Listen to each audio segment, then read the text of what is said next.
നമ്മുടെ സംസ്ഥാനം നമ്മൾ വളരെ അഭിമാനപൂർവ്വം ഇന്ത്യക്ക് മാതൃകയാണ് എന്ന് പറഞ്ഞതാണ്. എന്തെല്ലാം കാര്യത്തിലായിരുന്നു നമ്മൾ മാതൃക?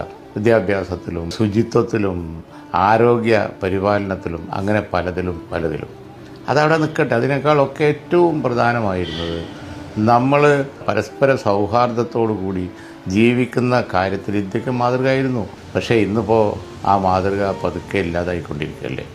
ഈ ഇടതുപക്ഷ ഗവൺമെൻറ് വിഷം ചീറ്റുന്ന, വർഗീയത ചീറ്റുന്ന ചില വ്യക്തികളെ എഴുന്നള്ളിച്ചു കൊണ്ട് നടക്കുകയല്ലേ. ജനങ്ങളെ വിവിധ മതസ്ഥരായി ഡിവൈഡ് ചെയ്യുന്ന ഓപ്പൺ പ്രസ്താവനകൾ ഇറക്കുന്നതിൽ ഒരു മടിയും കാണിക്കാത്ത ചില നേതാക്കളെയൊക്കെ കൊണ്ടുവന്ന് വേദിയിലിരുത്തി ഗവൺമെൻറ്റിലെ മന്ത്രിമാർ, മുഖ്യമന്ത്രി എന്താണ് ചെയ്യുന്നത്?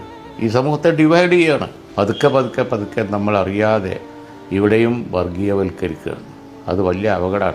BJP ഇന്ത്യയിൽ വർഗീയത ഒരു കാർഡ് ആക്കി ഇറക്കി ജനങ്ങളുടെ പ്രശ്നങ്ങളിൽ നിന്ന് ഒളിച്ചോടുന്നത് പോലെ കേരളത്തിലും വർഗീയത ഉപയോഗിച്ച് ആളുകളെ ഡിവൈഡ് ചെയ്ത് ജനകീയ പ്രശ്നങ്ങളിൽ നിന്ന് ഒളിച്ചോടുന്ന കൾച്ചർ സമീപനം വന്നിരിക്കുന്നു.